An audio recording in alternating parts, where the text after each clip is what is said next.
এই যে আলেম ওলামাগুলো, সমাজের সৎ মানুষ যারা, মাজলুম আলেম যারা, এরা যখন কোরআনের কথা বলে, কিছু মানুষ, সম্পদশালী মানুষ, অর্থশালী মানুষ, এদেরকে হেয় প্রতিপন্ন করে। কথা বলেন ঠিক কিনা? আল্লাহর নবী জানিয়েছেন, মান ক্বালা বিহি সাদাকা, যারা কোরআন দিয়ে কথা বলে তারা কি কথা বলে? সত্য কথা বলে। কথা বলেন না রে ভাই? মান ক্বালা বিহি সাদাকা, যারা কোরআন দিয়ে কথা বলে তারা সত্য কথা বলে। ওমান হাকামা বিহি আদিলা, যারা কোরআন দিয়ে বিচার করে তারাই ন্যায় বিচার করে। ওমান দা ইলাইহি হাদা, আর যারা কোরআনের ডাকে সাড়া দেয় আল্লাহ তাআলা তাদেরকে হেদায়েত দিয়ে দেয়। পড়ি সুবহানাল্লাহ। সম্মানিত ভাইরা আমার, কোরআন একমাত্র সত্য। কোরআনের বাইরে যত কিতাব আছে ভুল থাকতেই পারে, স্বাভাবিক। কথা বলেন ঠিক কিনা? সম্মানিত ভাইরা আমার, আল্লাহ রাব্বুল আলামিন কোরআনুল কারীমের ভিতরে জানিয়েছেন। এবার আমি প্রত্যেকটা কথা আয়াত থেকে বলবো, একটু মনোযোগ দিয়ে আপনাদেরকে শোনানো লাগবে, কোনো দিকে কোনো খেয়াল দেওয়া যাবে না। বুঝতে পারছেন কথা? সূরা নূহ 5 নম্বর আয়াত থেকে শুরু করছি। আপনি তাফসীর দেখলে দেখতে পারেন এখানে বসে, কোনো অসুবিধা নেই। আল্লাহ রাব্বুল আলামিন বলেন, ক্বালা রাব্বি ইন্নী দাআউতু কওমি লাইলান ওয়া নাহারা। আল্লাহ রাব্বুল আলামিন আমাদের নবীকে ওহী করে জানাচ্ছেন, হে নবী, নূহ নবীর কথা আপনাকে বলি। কোরআন নাজিল হয়েছে কিন্তু আমাদের নবীর উপরে। নূহুর কথা আছে বলে মনে করেন যে নূহুর উপরে কোরআন নাজিল হয়েছে, তখন ভেজালে পড়ে যাব আমি। আল্লাহ রাব্বুল আলামিন নূহ আলাইহিস সালামকে ডাক দিয়েছেন। নূহ আলাইহিস সালাম বলেন, ক্বালা রাব্বি ইন্নী দাআউতু কওমি লাইলান ওয়া নাহারা। রব্বুল আলামিন, আমি আমার সম্প্রদায়কে দিনেও ডাকি রাতেও ডাকি, ইসলামের দাওয়াত দিই। আওয়াজ করে বলেন, নূহ নবী দাওয়াত দিয়েছিলেন 950 বছর। ভাই একটু কথা বলেন, কত বছর? 950 বছর দাওয়াত দিয়েছিলেন। সে কথাই আল্লাহ রাব্বুল আলামিন জানিয়েছেন। নূহ বললেন, আল্লাহ রাতেও ডাকি দিনেও ডাকি, কিন্তু তারা আমার ডাকে সাড়া দেয় না। কি করে? ফালাম ইয়াজিদহুম দুআই ইল্লা ফিরারা, তারা শুধু আমাকে দেখলে পলায়ন করে, আমাকে দেখলে তারা পালিয়ে যায়। সব কথাগুলো কোরআন থেকে বলছি। নূহ নবীকে দেখলে তারা পালিয়ে যায়, কারণ দাওয়াত দেয়। বাংলাদেশে কোনো আলেম যখন হক কথা বলে, সমাজের কিছু মানুষ ওই আলেমের বিরুদ্ধে লেগে পড়ে। কথা বলেন ঠিক কিনা? মসজিদে আর চাকরি থাকে না হক কথা বলার জন্য। এরপরে আল্লাহ রাব্বুল আলামিন জানিয়েছেন, ওয়া ইন্নী কুল্লামা দাআতুহুম লিতাগফিরা লাহুম জাআলু আসাবিআহুম ফি আযানিহিম ওয়াস্তাগশাউ সিয়াবাহুম ওয়া আসররু ওয়াস্তাকবারু ইসতিকবারা। পড়ি আল্লাহু আকবার। নূহ আলাইহিস সালাম বলেন, আল্লাহ আমি যতবারই তাদেরকে ডাকি ততবারই তারা পলায়ন করে। শুধু তাই নয়, এখন তো শুধু পলায়ন করে তা না, কানের ভিতরে আঙ্গুল দেয়। কি দেয়? এই কথা বলেন রে ভাই, কানের ভিতরে আঙ্গুল দেয়। দ্রুত আমাকে দেখে তারা পালিয়ে চলে যায়, মুখমণ্ডল শেষ পর্যন্ত ঢেকে পালিয়ে যায় নূহ নবীকে দেখলে। শেষের দিকে মজা আছে ভাই, এখন যদি নাও বুঝতে পারেন একটু থামেন। নূহ আলাইহিস সালাম এবার বললেন, আল্লাহ সুম্মা ইন্নী দাআতুহুম জিহারা, আমি তাদেরকে দিনেও ডাকি রাতেও ডাকি, প্রকাশ্যে ডাকি, যেখানে পাই সেখানেই দাওয়াত দিই, কিন্তু তারা আমার দাওয়াত শুনে না।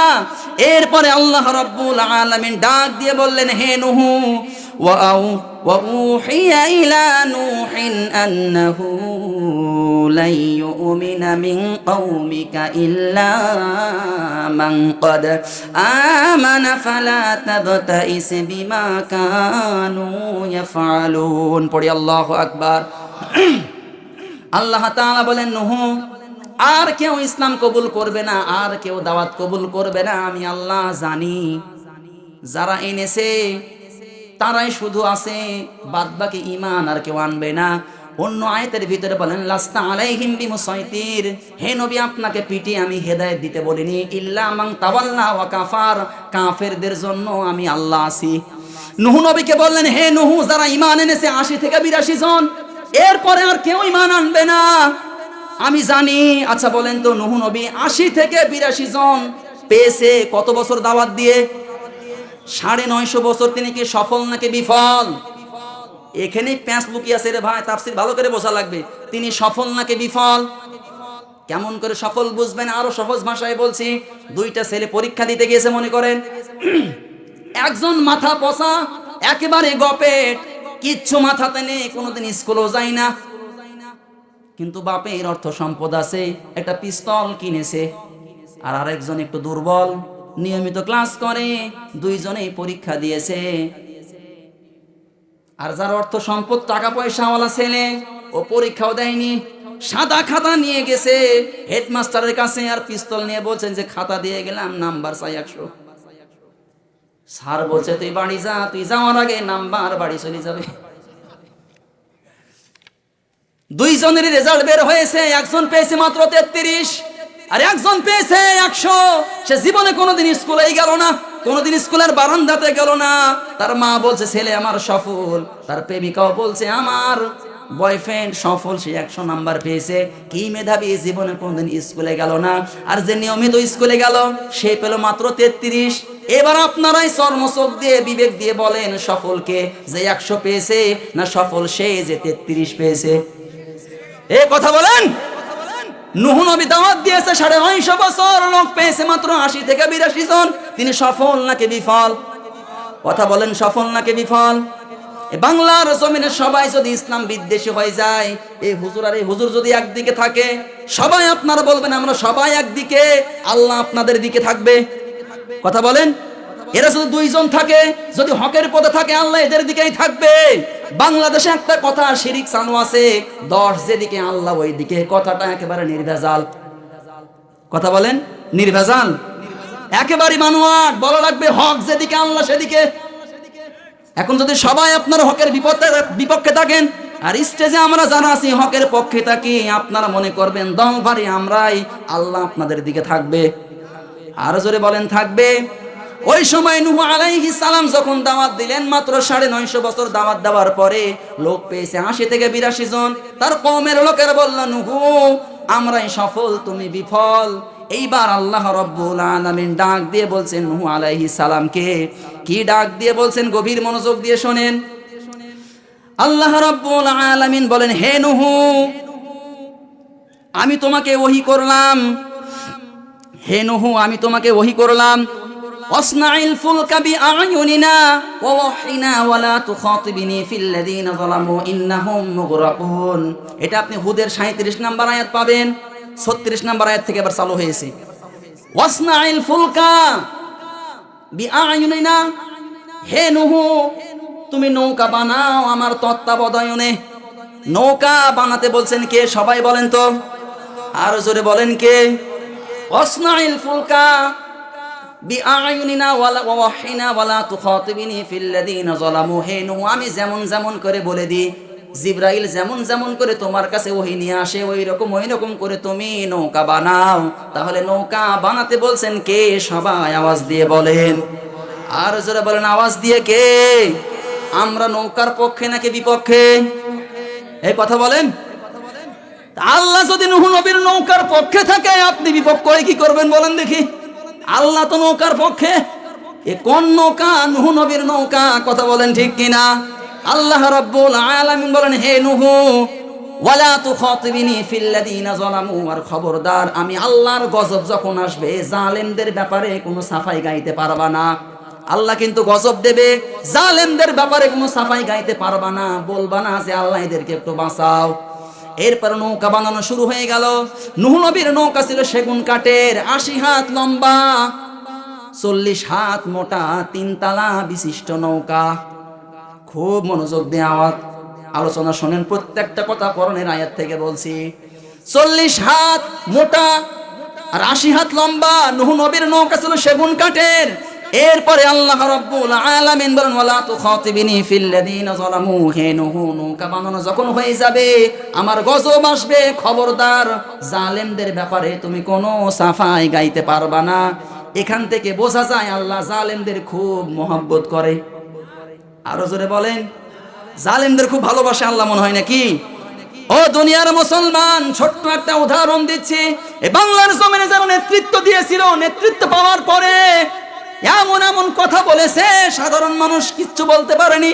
ক্ষমতার দাপটে এক নেতা পল্টনের ময়দানে এমন ভাষণ দিয়েছে, ভাষণ দেওয়ার পরে বাড়িতে গেছে, বাড়িতে যাওয়ার পরে ওই যে পল্টনের ময়দানে টুটি পর্যন্ত খেয়েছে। আমার আল্লাহ পেছনের দরজা সামনের দরজা ঢিল করে দিয়েছে। তার মানে পাতলা পায়খানা 6-7 বার আর বমি 3-4 বার।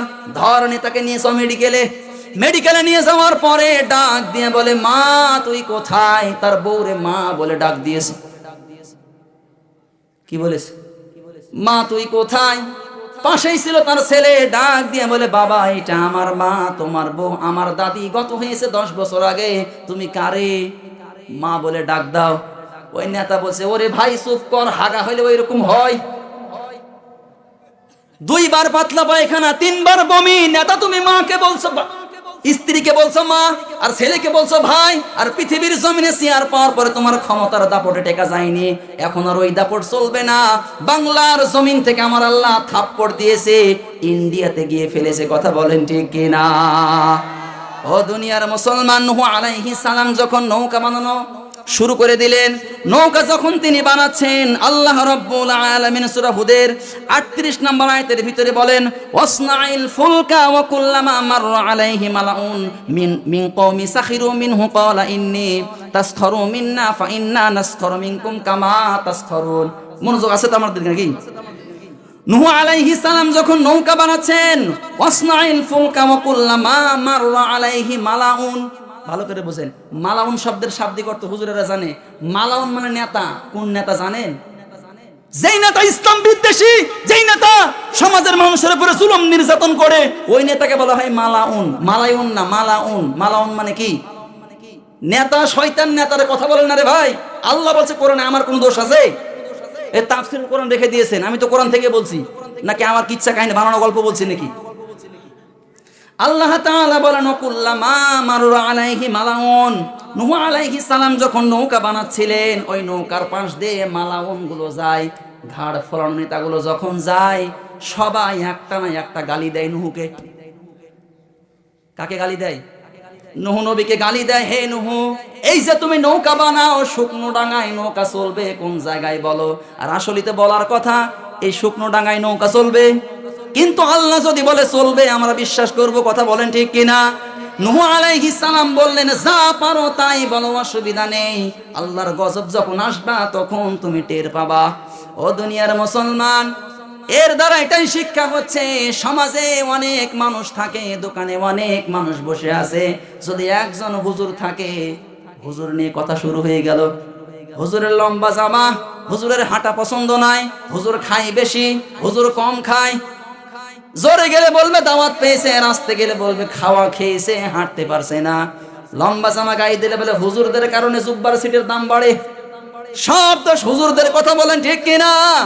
ও দুনিয়ার মুসলমান, অথচ বাংলাদেশে দুর্নীতিবাজ ঘুরে বেড়ায়, তাদেরকে নিয়ে চার দোকানে কোনো গল্প হয় না। এই কথা বলেন।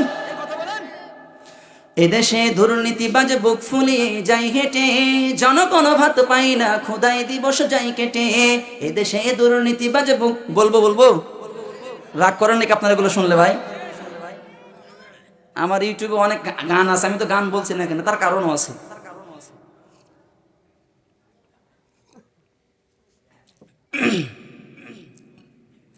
এদেশে দুর্নীতিবাজ বুক ফুলিয়ে যাই হেঁটে, জনগণ ভাত পাই না, ক্ষুধাই দিবস যাই কেটে। বাজারের মূল্যে আগুন যাই না রে হাই হাত দেয়া, মজুদার কোথায় থাকে কই লুকানো তার খেয়া। এদেশে দুর্নীতিবাজ বুক ফুলিয়ে যাই হেঁটে, জনগণ ভাত পাই না, ক্ষুধাই দিবস যাই কেটে। বাজারের মূল্যে আগুন যাই না রে হাই হাত দেয়া, মজুদার কোথায় থাকে কই লুকানো তার খেয়া। সে খবর রাখে না কেউ, সে খবর রাখে না কেউ, রাখার কি দরকার? খবর শুধু রাখে তারা আলেম ওলামার, খবর শুধু দিন ইসলামের রুদ্ধ করদার। ঠিক কিনা? তাকবীর দেন তো, লিল্লাহি তাকবীর, লিল্লাহি তাকবীর। এই বাংলার জমিনে আলেম ওলামাদেরকে গালি দিয়ে কোনো লাভ আছে? আর জোরে বলেন লাভ আছে? নূহ আলাইহিস সালামকে গালি দিয়েছিলেন, তিনি আল্লাহর তত্ত্বাবধানে নৌকা বানাচ্ছিলেন এই জন্য। কথা বলেন ঠিক কিনা? তো আলেম ওলামা যখন স্টেজে কথা বলে, জুমার মসজিদে কথা বলে, তারা কি নিজের ব্যক্তিগত কথা বলে নাকি আল্লাহর কোরআন থেকে কথা বলে?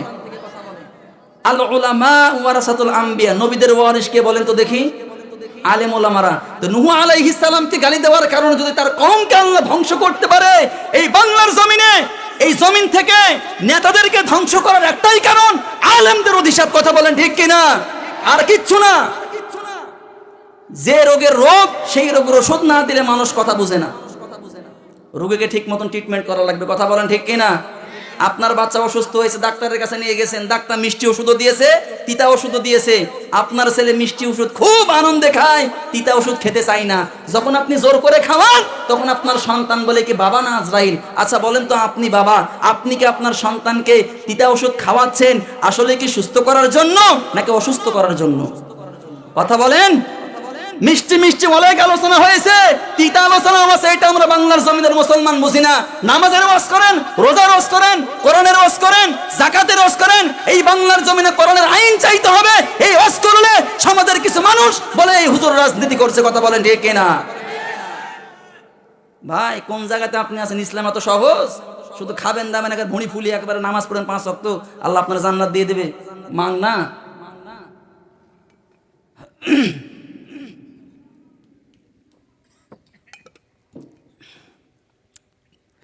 এরপরে আসেন, নূহ আলাইহিস সালাম যখন নৌকা বানানো শেষ হয়ে গেল, এরপরে আল্লাহ রাব্বুল আলামিন জানিয়েছেন, হে নূহ, সূরা হুদের 40 নম্বর আয়াত, হাত্তা ইযা জা আমরুনা ওয়া ফারাত তান্নুর, আমার আল্লাহ জানিয়েছেন, হে নূহ তুমি সাবধান হয়ে যাও।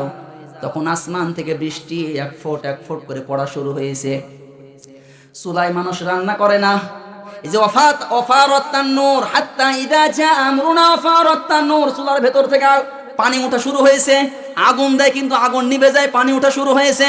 আস্তে আস্তে যখন চুলার ভিতর থেকে আসমান থেকে পানি নামে, তখন আল্লাহ রাব্বুল আলামিন বললেন, নূহ বুঝতে পেরেছো আল্লাহর গজব কিভাবে আসে? এরপরে আল্লাহ রাব্বুল আলামিন জানিয়েছেন, কুল নাহমিল ফিহা মিন কুল্লি যাওজাইনি ইসনাইন, হে নূহ আমি নৌকা বানিয়ে দিয়েছি আমার তত্ত্বাবধানে। কুল নাহমিল ফিহা মিন কুল্লি যাওজাইনি ইসনাইন, এই আয়াতের অর্থ অনেকগুলো আছে। ওয়া আহলাকা ইল্লা মান সাবাকা আলাইহি, 3 তলা বিশিষ্ট নৌকা, নৌকায় আগে তুমি উঠবা না, যেহেতু 3 তলা নৌকা, নিচ তলায় তুমি জোড়াই জোড়াই তোলো, আর মাঝখানে তুমি পশু পাখি দিয়ে ভর্তি করো। এরপরে ওয়া আহলাকা ইল্লা মান সাবাকা আলাইহি, এরপরে তুমি তোমার পরিবার ফ্যামিলি লোকজনদেরকে 3য় তলায় নিয়ে ওঠো। এখান থেকে শিক্ষা কি বুঝলাম? যাওজাইনি ইসনাইন, আগে তুমি উঠবা না, আগে তুলো জোড়াই জোড়াই, এরপরে পাখি, এরপরে তুমি নিজে ওঠো। ও দুনিয়ার মুসলমান, বাংলার জমিনে যারা নেতৃত্ব দেবে, নিজের পরিবারের চাইতেও জনগণের খোঁজ খবর বেশি নেওয়া লাগবে। এই কথা বল। বাংলার জমিনে যারা নেতৃত্ব দেবে, নিজের পরিবারের চাইতেও জনগণের খোঁজ খবর বেশি নেওয়া লাগবে। শুধু নিজের আখেরে গোছানো নিয়ে ব্যস্ত থাকলে হবে না। আমার আল্লাহ এটাই শিক্ষা দিতে চায়, ওয়া হালাকা ইল্লা মান সাবাকা আলাইহি, হে নূহ তুমি পরে উঠবা, আগে জোড়াই জোড়াই পশু, এরপরে তুমি নিজে ওঠো। তাকান হযরতে আবু বকরের দিকে, দেশ কেমন করে চালানো লাগে, দেশে শান্তি কেমন করে আসে। হযরতে আবু বকর রাদিয়াল্লাহু আনহু যখন তিনি দেশের প্রেসিডেন্ট, একটু মনোযোগ দিয়ে খেয়াল করে শোনেন। এটা খালি ঘুরে যায় কেন রে ভাই, বারবারে টানিয়ে চলে যাচ্ছে খালি। নূহ আলাইহিস সালামের জীবন থেকে শিক্ষা বলছি, খুব মনোযোগ দিয়ে শোনেন। হযরতে আবু বকর রাদিয়াল্লাহু আনহু যখন দেশের খলিফা, প্রধানমন্ত্রী, তার সন্তান আব্দুল্লাহ ডাক দিয়ে বলে, বাবা অনেক দিন ভালো মন্দ খাইনি, তুমি দেশের প্রধানমন্ত্রী, সংসার তোমার ঠিক মতো আর চলছে না। আচ্ছা বলেন তো দেখি, দেশের প্রধানমন্ত্রী হযরতে আবু বকর রাদিয়াল্লাহু আনহু সংসার ঠিক মতো চলছে না, আর আমাদের সমাজে মেম্বারে দাঁড়ানোর জন্য খরচ করে 15 লাখ। কি যে ইন্টারেস্ট আছে আল্লাহই ভালো জানে। এই কথা বলেন। অথচ হযরতে আবু বকর রাদিয়াল্লাহু আনহু দেশের প্রধানমন্ত্রী, পোশাকারে অনেক সম্পদ আছে, সংসার ঠিক মতো চলছে না। সন্তান আব্দুল্লাহ ডাক দিয়ে বলে, বাবা একটু বেতন ভাতা বাড়ানোর কথা বলো। হযরতে আবু বকর রাদিয়াল্লাহু আনহু বলেন, সন্তান দেশের অবস্থা ভালো না, জনগণের অবস্থা ভালো না, এখন আর বেতন বাড়ানোর কথা বলা যাবে না। কেমন ভাবে রাষ্ট্র চালিয়েছেন। বাবার কাছে যখন বলে কাজ হয়নি, মা উম্মে রুমানা ডাক দিয়ে বলে, মা অনেক দিন ভালো মন্দ খাইনি, মিষ্টি খাইনি, বাবাকে বললাম কোনো কাজ হলো না। আচ্ছা বলেন তো, মায়ের কাছে যদি আপনি কোনো কিছু চান, সে মাকে আপনার আবদার পূরণ করে না? আরো জোরে বলেন, পূরণ করে না। ডাক দিয়ে বলে, ও আমার স্বামী, বলেন না আপনি যারা দায়িত্বে আছে বেতন ভাতা বাড়িয়ে দিতে, একই কথা বললেন। জনগণের অবস্থা ভালো না, বেতন বাড়ানোর কথা বলা যাবে না। মনে করেন রাষ্ট্রের পক্ষ থেকে প্রতিদিন 100 টাকা বাজেট। কত টাকা? আরো কথা বলেন। 100 টাকা বাজেট। স্ত্রীর হাতে নিয়ে এসে 100 টাকা দেয়, 90 টাকা খরচ করে 10 টাকা বাঁচিয়ে রাখে।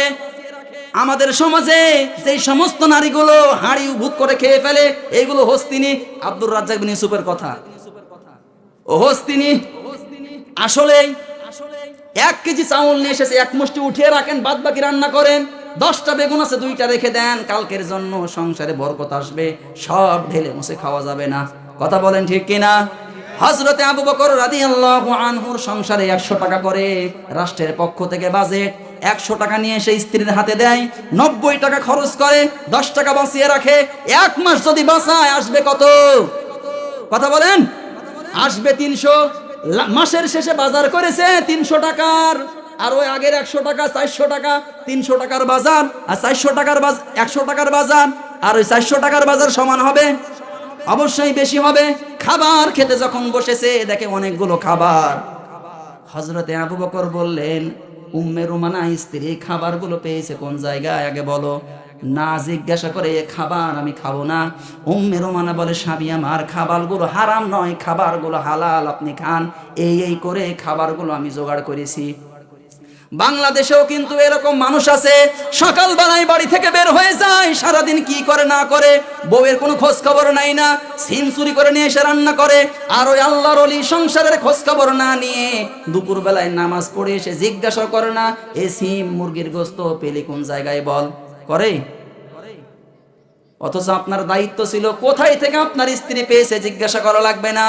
আমার মায়ের, আমার বোনের, আপনারাও শোনেন, স্বামীর ইনকাম 15,000, প্রতি মাসে মাসে আপনাকে নিয়ে এসে দেয় 25,000, বাকি 10,000 জিব্রাইল দিয়ে যায়। কোথায় পায়? যদি কোনো স্ত্রী স্বামীর খোঁজ খবর নিত, অনেক স্ত্রী হারাম ইনকাম থেকে ফিরে আসতে বাধ্য হতো। কথা বলেন ঠিক কিনা? কিন্তু এমন স্ত্রী আপনি পেয়েছেন, ওর প্রতি মাসে 5,000 টাকা বাজেটে লাগে শাড়ির। সম্মানিত ভাইয়েরা আমার, যে কথা বলছিলাম গভীর মনোযোগ দিয়ে শোনেন। খাবার দাবার যখন শেষ হয়ে গেল, হযরতে আবু বকর রাদিয়াল্লাহু আনহু সন্তান আব্দুল্লাহ হাত চেপে ধরলেন। চেপে ধরার পরে বলছেন, চলো অর্থমন্ত্রীর কাছে। অর্থমন্ত্রীর কাছে যাওয়ার পরে বলছে, আবু বকর, ও অর্থমন্ত্রী, আমি দেশের প্রধানমন্ত্রী বলছি, আমার সন্তান আব্দুল্লাহ সাক্ষী আছে, প্রমাণ আছে, প্রমাণ সাথে নিয়ে এসেছি। 90 টাকা করে হলে আমার সংসার ঠিকঠাক চলে যায়, 10 টাকা করে আগামী মাস থেকে যাতে আমারে কম দেওয়া হয়। ভাই, আপনি কোন জায়গাতে আছেন, আসমানে না জমিনে? কথার ওজন আপনি বুঝতে পারেননি। ডাক দিয়ে বলে, ও অর্থমন্ত্রী, আমার সন্তান আব্দুল্লাহ নিজে প্রমাণ, আমার স্ত্রী 90 টাকা সংসার চালাতে পারে, 100 টাকার প্রয়োজন নেই, আগামী মাস থেকে 10 টাকা যাতে কম দেওয়া হয়। সমাজের মানুষ এমনি শান্তি পেয়েছে, আর আমাদের সমাজের নেতাদেরই পেট ভরে না। রোড খেয়ে ফেলে, কালভার্ট খেয়ে ফেলে, ব্রিজ খেয়ে ফেলে, এরপরও বলে বাজেট নেই। কথা বলেন ঠিক কিনা? আসলে সঠিক মানুষের হাতে জায়গা মতো যাওয়া যাচ্ছে না। আপনারা কি রাগ করছেন নাকি ভাই? সম্মানিত ভাইরা আমার, হযরতে ওমর রাদিয়াল্লাহু আনহু দেশ চালান নাই। হযরতে আবু বকর দেশ চালিয়েছেন, ওসমান দেশ চালিয়েছে, ওমর দেশ চালিয়েছে। ওমরের জামানের একটা ঘটনা বলছি। এক লোক কোনো একটা বিচার নিয়ে হযরতে ওমর রাদিয়াল্লাহু আনহুর কাছে এসেছে রাত্রিবেলা। হযরতে ওমর রাষ্ট্রের কাজ কাম করছিলেন, হিসাব নিকাশ করছিলেন। হযরতে ওমরকে বললেন, ওমর, কিছু কথা আপনার সঙ্গে আমার আছে। এই কথা বলার সঙ্গে সঙ্গে বাতিটা নিভিয়ে ফেলেছে, আরেকটা বাতি জ্বালিয়েছে। ওই লোকটা বলে, ও ওমর খলিফা, কেন আপনি বাতি নিভালেন আগে, এইটার আমি উত্তর চাই। হযরত ওমর ডাক দিয়ে বলে, ও আল্লাহর বান্দা, রাষ্ট্রের কাজ করছিলাম, রাষ্ট্রের তেল পুড়িয়ে, রাষ্ট্রের তেল রাষ্ট্রের কাজেই ব্যবহার হবে, তোমার আমার গল্পতে ব্যবহার হবে না। যদি তোমার আমার গল্পতে ব্যবহার হয়, আমি আমার বাতি জ্বালানো এবার বলো। রাষ্ট্রের তেল রাষ্ট্রের কাজে খরচ হবে, তোমার আমার ব্যক্তিগত কাজে খরচ হবে না। ও দুনিয়ার মুসলমান, যা বাজেট আছে সব যদি আমাদের সমাজের মানুষ পেত, একটাও কাঁচা রাস্তা থাকতো না। কথা বলেন ঠিক কিনা? হযরতে ওমর রাদিয়াল্লাহু আনহু দেশ চালিয়েছেন। সম্মানিত উপস্থিতি, এরপরে যখন জোড়ায় জোড়ায় তুললেন, জোড়ায় জোড়ায় তোলার পরে আল্লাহ রাব্বুল আলামিন এরপরে জানিয়েছেন, হে নূহ, নৌকা চলা শুরু হয়ে গেছে।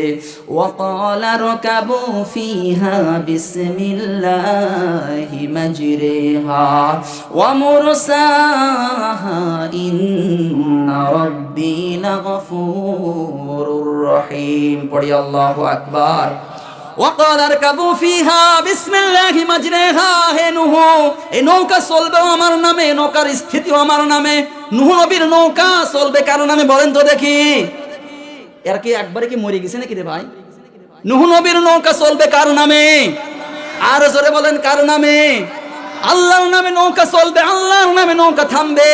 ও দুনিয়ার মুসলমান, আপনি যেই জিনিসে আল্লাহর নামে চালান, নৌকা চালান, দোকান চালান, বাড়ি চালান, জমি চালান, ব্যবসা চালান, যদি আল্লাহর নামে চলে সে জায়গাতে বরকত আমার আল্লাহ দেবে। শুধু নৌকা কেন, ব্যবসা যদি আপনি আল্লাহর নামে না চালান, আল্লাহ ওই ব্যবসাকে ধ্বংস করে দেবে। কথা বলেন ঠিক কিনা? আল্লাহর নামে যদি পৃথিবীতে কোনো নৌকা না চলে, সেই নৌকাকে থাকার সম্ভাবনা আছে?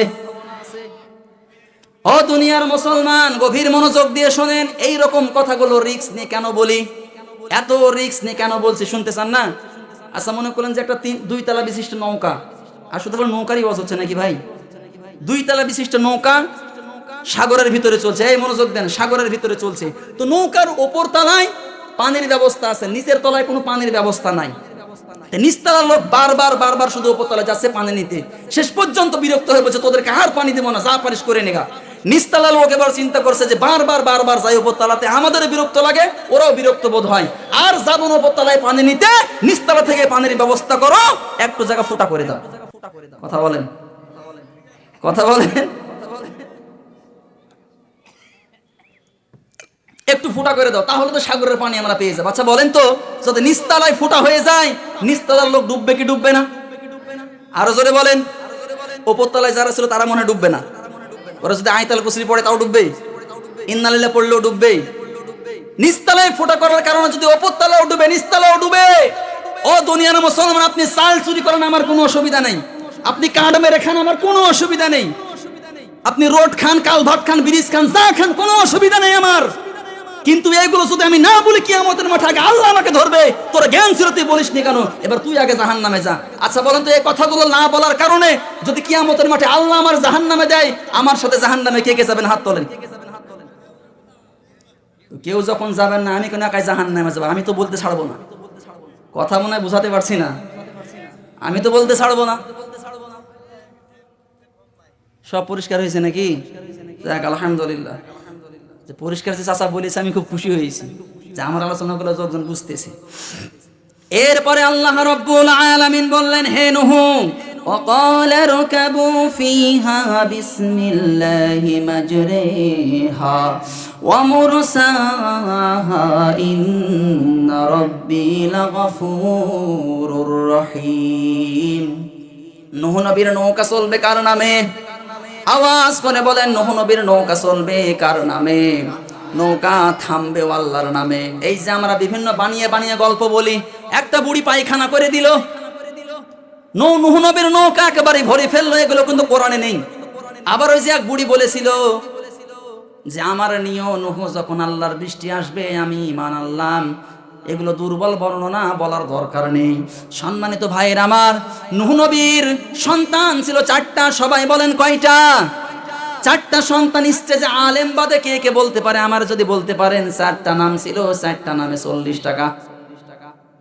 বলেন। হুজুরেরা বাদ দিয়ে পারবে, আমি জানি। শুধু একটাই ছিল কেনান, এটা জানেন নাকি? হাম, শাম, ইয়াফেস, কেনান, এই 4 জন নূহ নবীর সন্তান ছিল। 3 জন ছিল ভালো, আর ছোটটা ছিল বাটপার। আপনার 4টা সন্তান, 3টা বেশ ভালোই চলে, ছোটটারে এত আদর দিয়েছেন, আদরে বাদর হয়েছে। কথা বলেন ঠিক কিনা? বড়গুলার হক মেরে ছোটটারে পালসার কিনে দিয়েছেন, এফজেড কিনে দিয়েছেন। হিসাব দিতে পারবেন?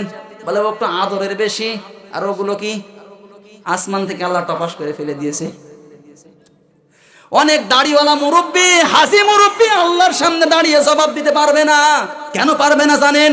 ওর জীবনে নামাজ আছে, রোজা আছে, হজ আছে, যাকাত আছে, সবকিছুই ঠিকঠাক, মিথ্যা কথাও বলে নাই। শুধু ভালো ভালো জমিগুলো ছেলের নামে লিখে নিয়ে দিয়েছে, আর মেয়ের মাথায় হাত দিয়ে বলছে, মা হজে গেলাম তোর জন্য, কাবার গেলাম তোরে দোয়া করব। ও টাটকা নির্ভেজাল শয়তান। কথা বলেন ঠিক কিনা? আমার আল্লাহ কোরআনে জানিয়েছেন, ইউসিকুমুল্লাহু ফি আওলাদিকুম লিযযাকারি মিসলু হাদ্দিল উনসায়াইন। ছেলে যদি পায় 2 ভাগ, মেয়ে পাবে 1 ভাগ। বিধান দিয়েছেন কে? কোরআনের একটা অক্ষর অস্বীকার করার ক্ষমতা আপনার আছে? আপনি এত বড় আয়াতকে বাদ দিয়ে দিলেন, আর নামাজি আপনি, আল্লাহ এমনি আপনার জান্নাত দিয়ে দেবে। জান্নাত কি মামুর বাড়ির মুয়া নাকি? সম্মানিত ভাইরা আমার, গভীর মনোযোগ দিয়ে শোনেন। নূহ আলাইহিস সালামের নৌকা যখন চলা শুরু হয়েছে, হাম, শাম, ইয়াফেস তিনজনকে নৌকায় উঠিয়েছে আর ডাক দিয়েছে কাইনানকে, সন্তান নৌকায় উঠে আয়, হাতটা বাড়িয়ে দিয়েছে। আমার আল্লাহ তো আগেই জানিয়েছে, হে নূহ ওয়ালা তুখাতিবিনি ফিল্লাযিনা যালামু, খবরদার আমার আযাব যখন আসবে, আমার গজব যখন আসবে, কেউ বাদ পড়বে না। শেষ পর্যন্ত তোমার সন্তান ঈমান আনেনি, তুমি তোমার সন্তানকে বাঁচাতে পারবে না। ওই সময় নূহ আলাইহিস সালাম ডাক দিয়ে বলল, সন্তান এখনো ঈমান আন, আল্লাহর কাছে সুপারিশ করে তোরে আমি নৌকাতে নেব। ডাক দিয়ে বলছে কি জানেন? ওয়াহিয়া তাজরি বিহিম ফি মাউজিন কাল জিবাল, জিবাল মানে পাহাড়, ওয়াহিয়া তাজরি বিহিম ফি মাউজিন কাল জিবাল, মাউজিন মানে ঢেউ আর জিবাল মানে পাহাড়, এক একটা ঢেউ আসে পাহাড়ের মতো। নূহর সন্তান কেনান ডাক দিয়ে বলে, বাবা ওই যে পাহাড় দেখা যায়, পাহাড়ে উঠে যাব তাহলে বেঁচে যাব। নূহ আলাইহিস সালাম বললেন, আজকের গজবটা আমার আল্লাহ যাকে ইচ্ছা করবে তাকে বাঁচাবে, বাদ বাকি কেউ পৃথিবীর জমিনে বাঁচতে পারবে না। দুনিয়ার মুসলমান, নূহ আলাইহিস সালামকে সন্তানকে সহ আমার আল্লাহ পৃথিবীর জমিন থেকে বিদায় করে দিয়েছে, অথচ নূহ নবীর দাওয়াতে তার কওমের লোকেরা 80 জন থেকে 82 জন দাওয়াত নিয়েছে। তাহলে নূহ নবীর সন্তান হওয়ার পরেও যদি জাহান্নামে যায় ঈমান নিয়ে আসার না কারণে। বাংলাদেশে অনেক হুজুরের সন্তানগুলো কিন্তু বেঈমান, মিথ্যা কথা বলে, হুজুরের সন্তান হলেই কি মাপ? এই কথা বলেন। নূহ আলাইহিস সালামের জামানায় 950 বছর দাওয়াত দেওয়ার পরে মাত্র 80 জন লোক পেয়েছে। নূহ নবী সফল নাকি বিফল? আর জোরে বলেন, সফল নাকি বিফল? এই বাংলার জমিনে নিরীহ আলেম যারা, মাজলুম আলেম যারা, আমার মতো যারা ওয়াজ করে খায়, মসজিদে খুতবা দিয়ে খায়, যদি আমরা সঠিক কথা বলি, যদি আপনারা নাও মানেন, যারাই সঠিক কথা বলবে সে যদি একাইও হয় তারপরও সেই লোকটা সফল। কথা বলেন, সফল ব্যক্তিকে বুঝতে পেরেছেন? তাহলে দল ভারী হলে সফল। কথা মনে বুঝাতে আমি পারলামই না। দল ভারী হলে কি সফল? যদি একজন থাকে ইসলামের পক্ষে, সেই একজন লোক সফল, ঠিক কিনা? 1000 লোক যদি ইসলামের বিপক্ষে থাকে, ওইটা আমার আল্লাহ দেখবে না। সম্মানিত ভাইরা আমার, তাহলে আব্রাহার জীবন থেকে আমরা বুঝতে পারলাম ক্ষমতার দাপট চিরকাল থাকে না। নূহ আলাইহিস সালামের জীবন থেকে আমরা শুনতে পেলাম যে সফল সেই ব্যক্তি, যেই ব্যক্তি আল্লাহ এবং আল্লাহর রাসূলের কথা বলে। কথা বলেন ঠিক কিনা? এর প্রধান বক্তাকে আসবেন আর আলোচনা করব। আসতেছে তো প্রধান বক্তা চলে আসছে নাকি? দুইটাই থাক নাকি আরেকটা বলবো?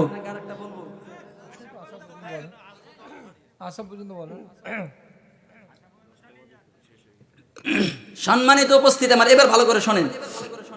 সাদ্দাদের জীবন থেকে শিক্ষা কি বলেন তো দেখি? সাদ্দাদের নাম শুনেন না আপনারা? আল্লাহ রাব্বুল আলামিন বলেন, ইন্নামাস সাবিলু আলাল্লাযীনা ইয়াযলিমুনান নাস। এতটুকুই পর্যন্ত থাক। এ পৃথিবীর জমিনে মানুষের ওপর যারা জুলুম করে, আমার আল্লাহ নিজে তাদের উপরে মামলা দায়ের করে। আপনি কথা কিচ্ছু বুঝেননি, আয়াতের ভাষাও আপনি বুঝেননি। এই পৃথিবীর জমিনে সবচাইতে নিকৃষ্ট মানুষ হচ্ছে ওইটা। আমার আল্লাহ জানিয়েছেন সূরা আনফাল 22 নম্বর আয়াত, ইন্না শাররাদ দাওয়াবি ইনদাল্লাহিস সুম্মুল বুকুমুল্লাযীনা লা ইয়াকিলুন। পড়ি আল্লাহু আকবার। আল্লাহ তাআলা বলেন, হে নবী, পৃথিবীর জমিনে সবচাইতে নিকৃষ্ট মানুষ হচ্ছে ওইটা যাকে আমি আল্লাহ জ্ঞান দিয়েছি, বুদ্ধি দিয়েছি, বিবেক দিয়েছি, কিন্তু জ্ঞান বুদ্ধি বিবেকটা ভালো কাজে খাটাই না। এই কথা বলেন। এখানে যারা আপনার বিবেকমান মানুষ আছেন, আমি আবারও বলছি, পাগল যারা, তাদের জন্য কোরআনের আয়াত নয়, কারণ সে পাগল, ম্যাড। কিন্তু আপনারা সুস্থ মানুষ, বিবেক দিয়েছেন আমার আল্লাহ, যদি ভালো কাজে লাগাতে না পারেন আপনি একেবারে নিকৃষ্ট। কারণ আমার আল্লাহ তাআলা কোরআনের আরেক জায়গায় জানিয়েছেন, লাহুম কুলুবুল লা ইয়াফকাহুনা বিহা ওয়া লাহুম আ'ইনুল লা ইবসিরুনা বিহা ওয়া লাহুম আযানুল লা ইয়াসমাউনা বিহা উলাইকা কাল আনআম বাল হুম আদাল উলাইকা হুমুল গাফিলুন। পড়ি আল্লাহু আকবার। আমি আল্লাহ চোখ দিয়েছি, কান দিয়েছি, হৃদয় দিয়েছি, কিন্তু শোনে না। চোখ কান দিয়ে, চোখ দিয়ে দেখেও দেখে না, হৃদয় দিয়ে অনুধাবন করে না, ওইটা মানুষ না, নিকৃষ্ট জানোয়ার। কথা বলেন ঠিক কিনা? আপনারে গালিও দিয়ে ফেললাম, আমি দিয়েছি। সম্মানিত ভাইরা আমার, আমার আল্লাহ জানিয়েছেন ইন্নামাস সাবিলু আলাল্লাযিনা ইয়াজলিমুনান নাস, এই পৃথিবীতে যারা মানুষ হয়ে মানুষের উপরে জুলুম করে, আমার আল্লাহ জানিয়েছেন কিয়ামতের মাঠে আমি আল্লাহ নিজে তাদের বিরুদ্ধে মামলা দায়ের করব। আপনি আমার মামলার আসামি না, এ হুজুরের মামলার আসামি আপনি না, মেম্বারের মামলার আসামি না, আপনি আল্লাহর মামলার আসামি। কথা বলেন ঠিক কিনা?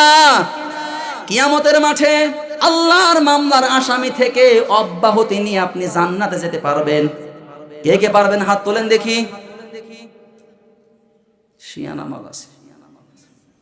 আল্লাহর মামলার আসামি থেকে অব্যাহতি নিয়ে আপনি জান্নাতে যেতে পারবেন না। আমি যদি মামলা করি একরকম হবে, ডক্টর ইউনূস যদি আপনার নামে মামলা করে, জটিল না কঠিন? আল্লাহ মামলা করবে যারা পৃথিবীতে জুলুম করবে, যেমন সাদ্দাদ, আমার আল্লাহ তাকে কাঙ্ক্ষিত মঞ্জিল পর্যন্ত পৌঁছাতে দেয় নাই। পৃথিবীর জমিনে যারা মানুষের উপরে জুলুম করে তাদের কাঙ্ক্ষিত মঞ্জিল পর্যন্ত পৌঁছাতে চায়, আমার আল্লাহ বলেন ওই কাঙ্ক্ষিত মঞ্জিল পৌঁছানোর আগে আমি তাদের লেজটা কুচুত করে কেটে দিই। তাদের লেজটা আমি কেটে দিই, আমার আল্লাহ তাদের কাঙ্ক্ষিত মঞ্জিলে পৌঁছাতে পারবে না।